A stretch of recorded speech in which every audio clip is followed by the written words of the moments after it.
Welcome back. It is another Makeup Monday and we are talking about layering, right? So not just like, ooh, draping or whatever people call it, like what order to put your foundation in. We are talking about the technique of how to layer product on top of each other so it helps with maximum longevity of your makeup, right? There's a few things we need to bear in mind here. One, forget about my most hated myth on the internet that actually has some scientific fact but actually shouldn't interfere with your makeup is the bases of a product you're using.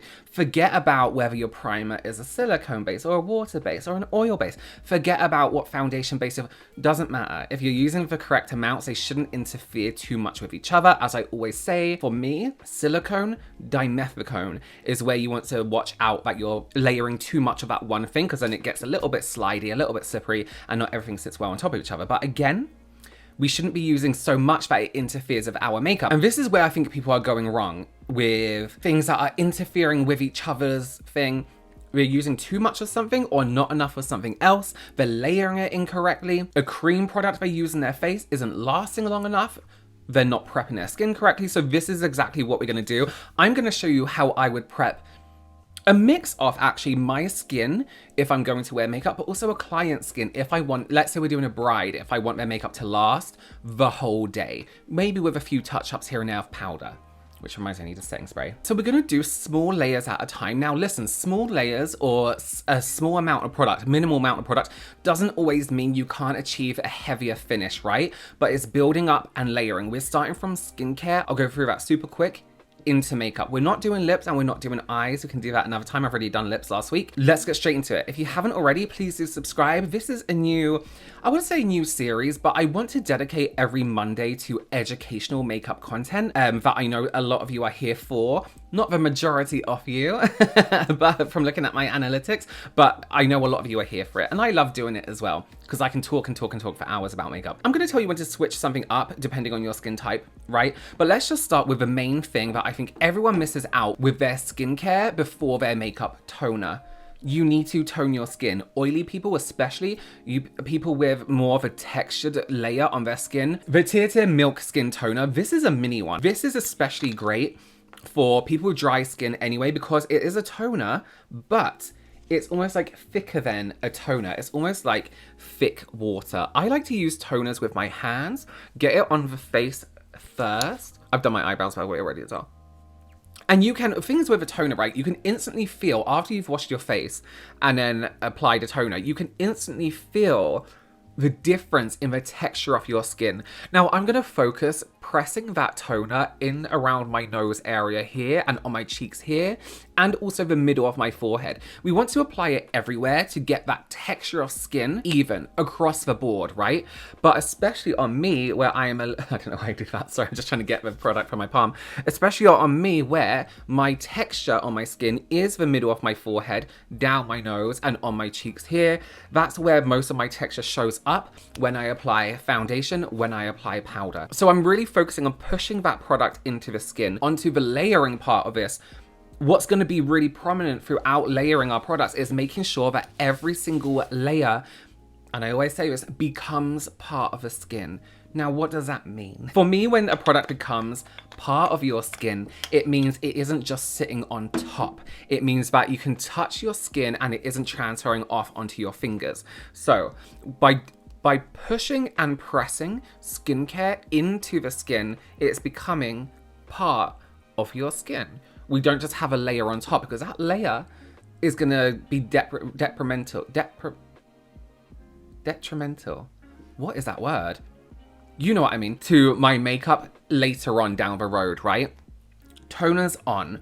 I then go in with an eye cream. This is Beauty of Joseon. Look how I'm nearly at the end of this. This is my third or fourth. No, I think it's my fourth. The best eye cream I've ever used. I use it in the evening. I use it in the daytime as well. This is beautiful under eye makeup. Some people don't use eye creams. Some people don't see the point. I personally really like them under eye makeup. It's just the amount, especially this texture. It's like a serum-y, lightweight texture. Not quite a gel, not quite a cream, but it just has the best balance and level of hydration for the eye area for concealer under the eye and eyeshadow on top. It's not too over hydrating that is going to interfere with my eyeshadow. It's not too over hydrating that is going to make my under eyes like oily or greasy, but it's enough hydration that the skin isn't textured or dry or flaky on my lids.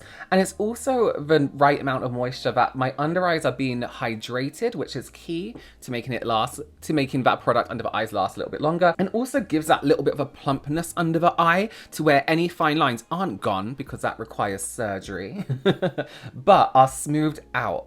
And therefore creasing doesn't happen as fast as it usually would. I take my eye cream, I call it my glasses area, so I'll go across the middle of the nose here and around here, and sometimes I do even go above the brow bone, depending on how my skin is at the time. And again, this is another product you really want to make sure is pushed into the skin, but you do have to be careful because it is your eye area. So I'm just tapping with my ring finger until it's all absorbed. Sorry, I am whizzing through the skincare a little bit. Now, for anyone's skin prep, whether you have dry skin, oily skin, and uneven texture, whether you're somewhere in between, dehydrated, Serum. Serum is the best option for everyone for your skincare before makeup. Listen, you don't even have to use a primer if you don't want to. You could stop at the serum and have a great, oh, what is this? A great texture. Now, here's why. Because serums are super hydrating. This is a beauty of Joseon. This is their calming serum. This is one, I've actually used one of their serums already. You can see I've used quite a bit this one because it's beautiful under makeup. The good thing about serums is they are packed with things that really benefit your skin, right? Hydrating ingredients. Perhaps you choose a serum that has more of a treatment to it. A hyaluronic acid serum is a great option for underneath your foundation because it gives our skin everything it needs, but unlike some thicker moisturizers, it is absorbed completely into the skin. We get all that goodness of the hydration, goodness of the ingredients we choose to have in our serum, but it doesn't hang around on the skin. There's no layer. And this is why I hate, like my whole face is done and I still have serum on my hand. This is why I hate when people drop product onto their faces, right? Because you're not managing how much you use, and actually one drop that you do on your cheek and then go into the next can cover the whole face. If you are using too much, again, the longevity of your foundation isn't going to be that long. And you're going to find you have to use more powder. You're going to find you have to set products with, you know, set more product, and you really don't have to. So I'm done with my skincare. We do have a sunscreen as well. We're going to leave this for a few minutes just to sit on the skin. I'm then going to take a tissue, or you can use a beauty sponge, a clean one. I'm just going to tear like the ply off a tissue. This is more what I would do with a client. And I'm just going to put it around my finger like this. I'm then going to go around my face and just very, very gently absorb the skincare that perhaps my skin hasn't taken all the way in and is like, you know what, we don't need all this extra fuss. We're hydrated, we're moisturized, we're matte now, we don't need this extra skincare. So now if I feel my skin, it feels like my skin, but better. So I'm hydrated, I have my skincare done. It's part of my skin, it feels and looks like my skin, right? Okay, next up is a mattifying setting spray. Yes, so this is mainly for my oily people. I'm going to use the MUA, the Pro Base, the Fixing Long Wear Spray. This is a great drugstore option for you, for those of you out there. I do really love the one size setting spray. I use that one in this step when I'm going to events and etc. But this is a great drugstore alternative. It's just like a spray like this, like a mist.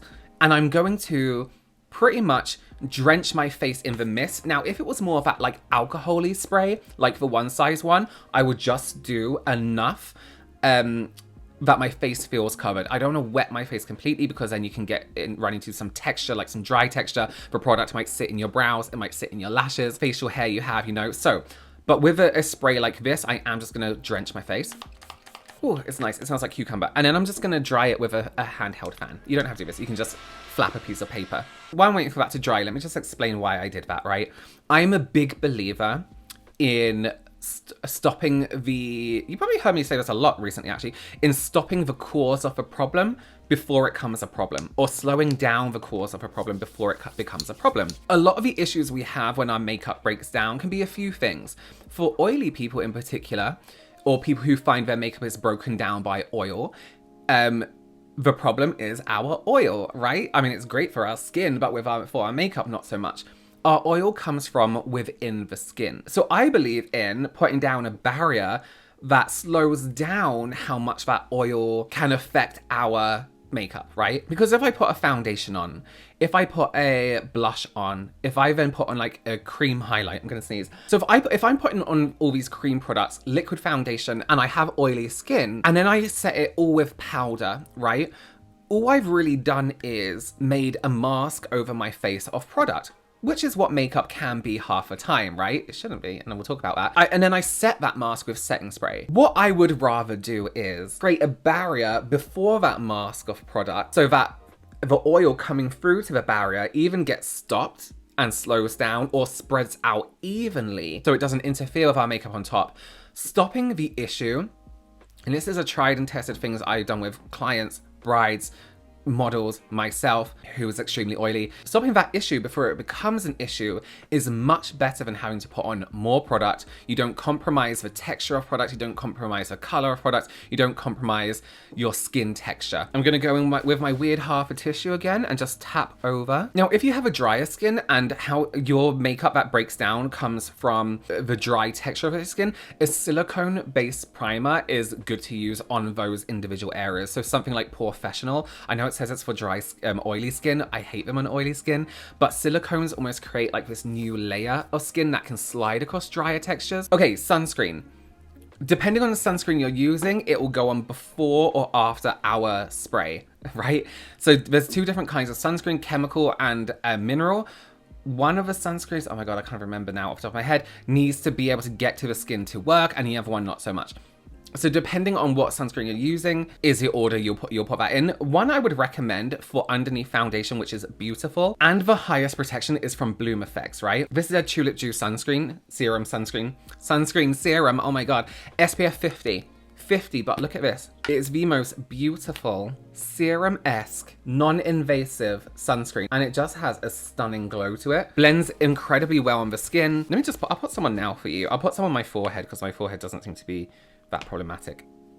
It's very much a veil of product. So we're getting all that sunscreen protection, but we're not choosing a sunscreen that's like old-fashioned on the beach, sand sticking to you kind of sunscreen, you know what I mean? You can barely see it, and it sits beautifully under foundation. What we're not gonna do is blot any away. We're gonna let the sunscreen be at its full potential. We are gonna let it sit for a few minutes though. So we're gonna let that sit and do its thing, and then we can come on to our concealer, foundation, everything like that. So I like to do a mix of things, right? So I personally like to do concealer under the eyes first, especially if I've done eye makeup, because I would usually do eye makeup before a base, and then foundation, and then concealer like patches if I need more coverage, and then brighten under the eyes on top of that. So this is the order I like to do it. Okay, so if you are doing color correction, we are doing our color correction first. This is a concealer from Kaja in the shade 01 Peach.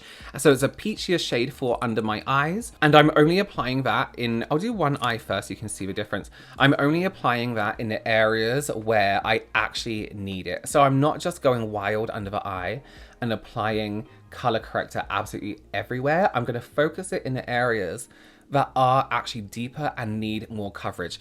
The thing about layering product under the eye is you need tiny bits at a time, because if you go too much under the eye, it's going to look heavy. It's going to look extremely obvious. Under the eye is the one place we do not need full coverage. You do not need heavy under eyes. And I don't care what age you are. I don't even care if you're 12 years old, you know?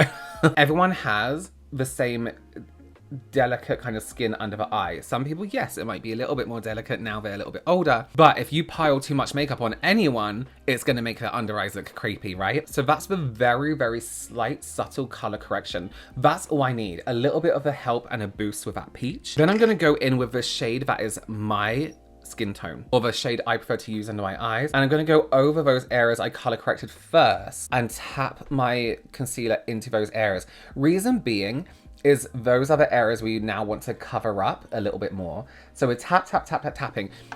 And we do always see people doing this one dot here, which is my favorite technique to do for concealer. But don't just leave it at that. You're applying the color first on the outside corner of your eye, inside corner of your eye, and pressing it into those areas so you get more of a concentration of product in those areas.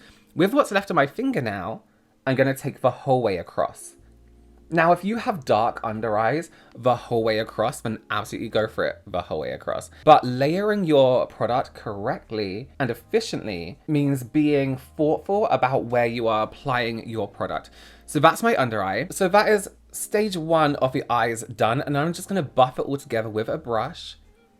Very, very gently. Some people say take it all the way up. Some people don't. I like to take it all the way up on me. I do get a little bit creasing here, but that's life sometimes. We'll come back to it. And then I'm going to brighten up a little bit later. So if we look at this eye compared to this eye, this is a very subtle improvement because what I've done is corrected the tone and made it equal to the rest of my skin. We can brighten it later on after our base. So let me just do this eye and then I'll be back with you. Okay, I'm going to use quite a lightweight coverage on my skin just so I can show you concealing after your foundation. If you don't want to do too much coverage, you may want to go in with a full coverage foundation, which will hopefully cover everything a small bit at a time. I'm actually using a tinted serum, so not even a foundation, not even a skin tint, it's just a serum that has some color. This is a one from Typology, my favorite one to use. You know, I've done some sponsorships with them in the past. Okay, and this is a product that we need to make part of our skin. How are we going to do that? We're going to lay down our product first, like a tiny bit at a time. I always like to start on the cheek and side of the nose, right? Get an idea of how much product we have on our brush. Maybe I can take it down the other side of the nose, give it a little buff in, do the other cheek. Start on the places where you feel you need the most coverage. So for me, it is my cheeks and it's around the edges of the nose here is where I'm the most red. Like, so for some people, that's enough coverage. Now I'm going to buff out in circles. So if we're looking at my face, let's imagine when I do makeup on someone's face, I split their face in half. Not literally because I'll be in prison, but in my mind, I'm splitting their face in half and we're almost mirroring what we do, right? So on this side of her face, I circle outwards towards the ear when I'm buffing. And that's the same with eyeshadow, with concealer, with our foundation. And on this side of her face, I circle this way towards the ear. This is why I really like to use foundations. Sorry, I keep referring to this as a foundation, but remember it's not this. The in particular product I'm using isn't a foundation, but this is a stage where I would use your foundation. I'm using a skin tint so I can show you concealing later. This is why I like to use foundations with brushes, right? Flat brushes like this. Or a dense powder brush like this one. This is from Ilia. This is their complexion brush. And what I like about it is it's so dense in terms of the hairs. It is so close to the skin that it gives a really, really good blend and buff into the skin. And why that's important is the more we buff and blend into the skin, the more part of our skin it becomes, right? And I always say there's a test you can do where, and this kind of will depend on how hydrating the product you're using as well, your foundation should be so blended and buffed into your skin that when you touch your skin like this, nothing should come off on your finger. And that's before powder. That's before even setting it, right? The best way to achieve this is to layer, right? This whole video is about the layers. One layer, buff and blend and push that into the skin. It doesn't have to take you a really, really long time. You can literally do this. Circle, circle, push, push, push. Circle, circle, push, push, push. You know, you may have 20 minutes to get ready for work one day. If that's the case, grab yourself some of these sponges from Yes Style. These are from Yes Style. The pads like this, I prefer these flatter ones to beauty blenders because you get a direct hit, right? A direct push. And you can really then push that into the skin. Once you tap your skin and you're all good and nothing is coming off, nothing may be unrealistic for some people, so let's say a very minimal amount. Let's say you don't leave a fingerprint on your face, then you're good to go in with your second layer. Even if you're using a full coverage foundation, tiny bit at a time, and really build that up. Remember, full coverage doesn't mean excess use of product. It just means that product has a thicker coverage than other products, right? It doesn't mean you need to use more. Now let's conceal the areas on my face that need that extra concealing. Let me just wipe away some product. I have a spot here coming through. I have one within my beard. I have some areas, let's say, around my nose that need a little bit of fixing up. This is getting so much better since I've been using the Cure. You can hardly see it coming through my foundation now. Microneedling. So we are going in with something new. These actually literally just came here to me yesterday. These are from Lisa Eldridge, and these are the Pinpoint Concealer Pencils. What's their actual name? Sorry, Pinpoint Concealer Micro Correcting Pencil. So I was sent a few of these. I'm going to use the shade 5. I think I was sent 5, 6, 7. Yeah, I'm going to use number 5. So with your concealer, whether it be these or something else, we're going to go over all those tiny areas that need a little bit more coverage, right? So this spot right here, I'm just going to scribble over. And actually in the video, oh, I can go one shade darker. Let's do one shade darker. Let's go to number 6. In Lisa's technique, she does talk about how it should be a scribble and not like a perfectly blended out circle, because it will be more obvious that way. So I'm going to go to number 5. Let me just blend this in with my brush quickly. This is something you can sit and do for hours, because you can spend so much time looking down, then looking up and being like, okay, what do I need to do next, you know? Gone. I have that tiny mark here.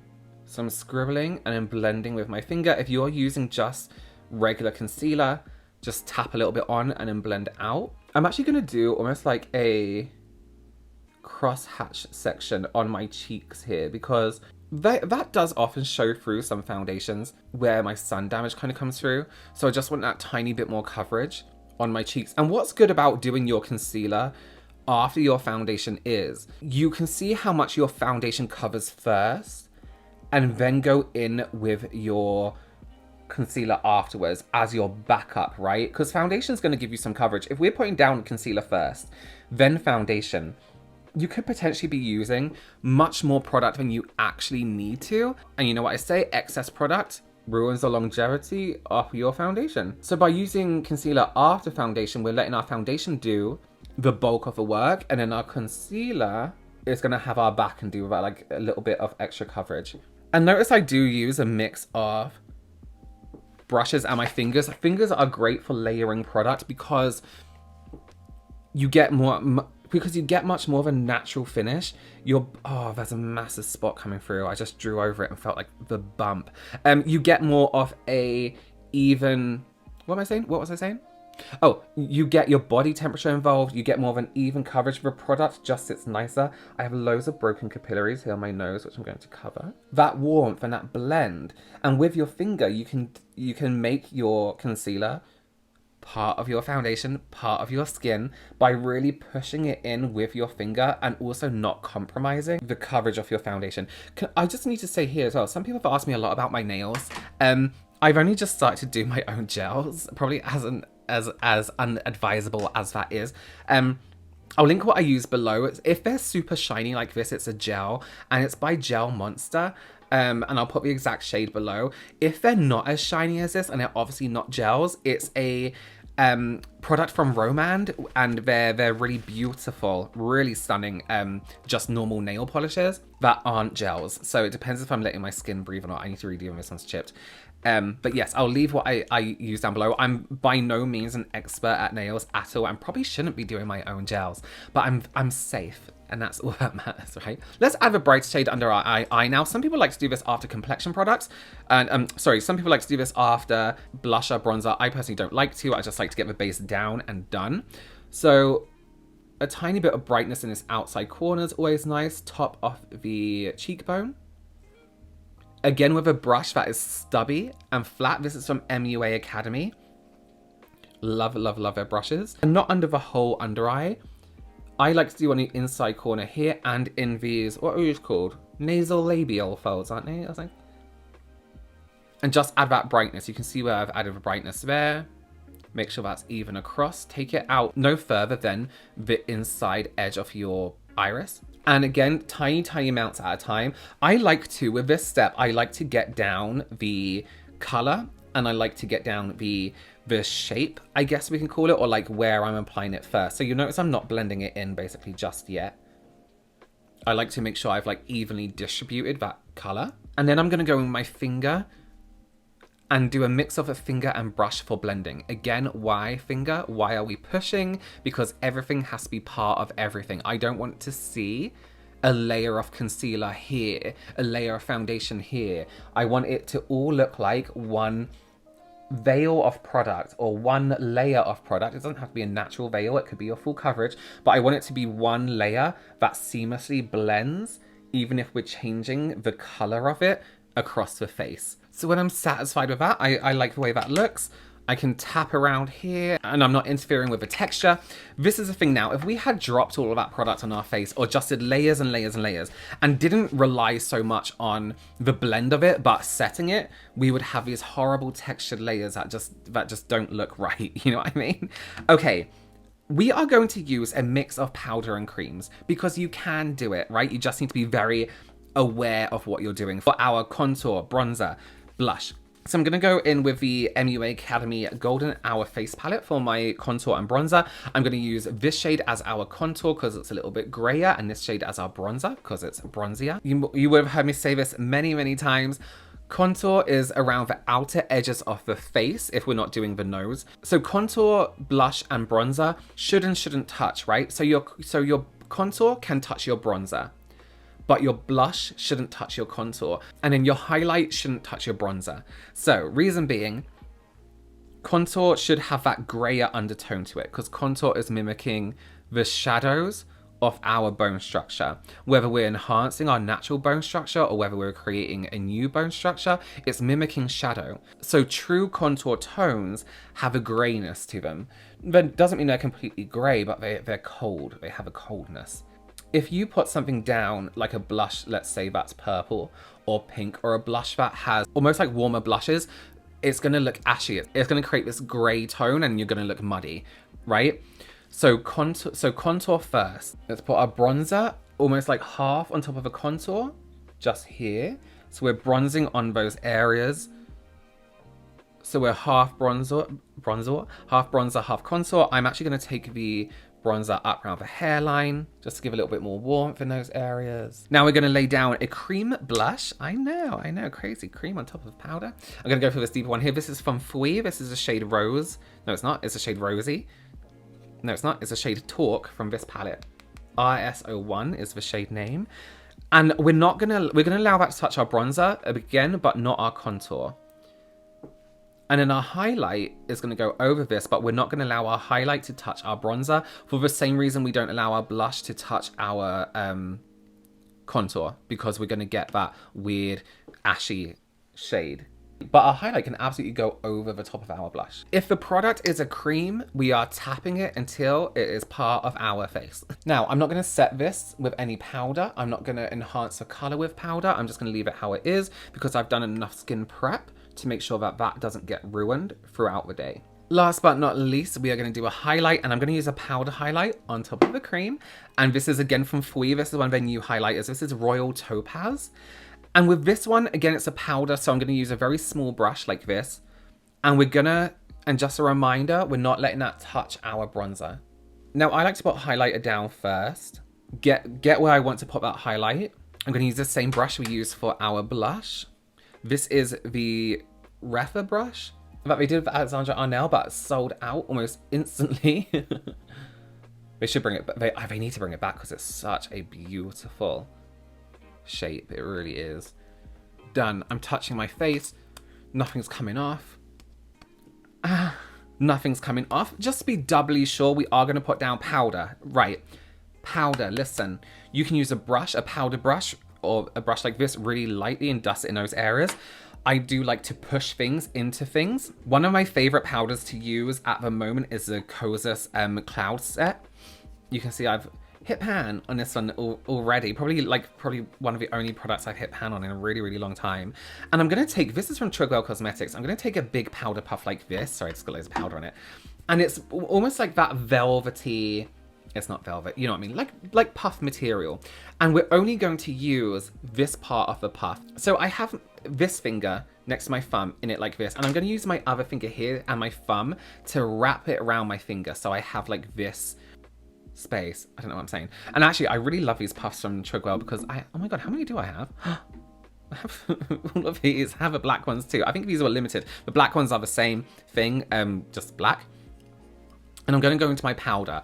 I'm going to tap the point of the puff into the powder. So I have this. And then I'm pretty much going to tap a lot of that off onto the back of my hand. We can go back to the back of my hand in just a moment. Using the very tip, the very point of the puff, I'm going to look down into my mirror. I'm just going to tap under my eyes just gently, just so we can get rid of any creasing that's occurred. It's not too bad. And then push that product into the skin, into the product. We're not baking, we're pushing that into the product. So that powder, so that powder becomes part of the skin. And I'm going to take that all the way down to in my nose, in that nasal fold right there, and on the side of my nose for me, because I'm very, very oily there. But I don't want to see powder texture on my face. I don't want to see it. I didn't use that much powder, remember? You can always go back in and get more powder. So start off with minimal amount. Corner of that puff. In, up and into that corner, and I'm pushing. It looks like I'm really, really pushing, but I'm being gentle. It's my face. I'm giving a little push, like little pushes, little pulses, and really, really pushing that into the product first, and then taking it across the eye, down the corner of my nose, into that fold, and onto the side of the nose. I'm then going to do the middle of my eyebrows, and I only take it down to like this part of my nose. I leave the tip a little bit shiny and the sides, and then I'll do the middle of my forehead. I haven't gone back in with any more powder. I'm going from the back of my hand for this part. And then if I feel I need a little bit more, then I can go in with more powder. Other side of the puff, the clean side. I'm going to look up and I'm just going to tap around all those areas where I've applied powder, picking up any any excess powder. So my skin doesn't look textured. It doesn't look like I've used a powder, but we've pushed that powder into the product, into the skin. So we have that more matte finish. Is that it? I think I'm done. And then if you want to, you can do a hydrating mist, you can do a setting spray. So that is how I like to layer products and push those products into each other so we get a longer lasting base. Now you can choose at what level of coverage you have, as long as you keep pushing that product into the skin. Okay, I hope that helps. Let me know what you want to see next down below in the comments, makeup specific. Give this video a thumbs up. If you like watching these kind of videos, let me know. Give this video a thumbs up, subscribe if you haven't already, and I will see you in the next one. Bye.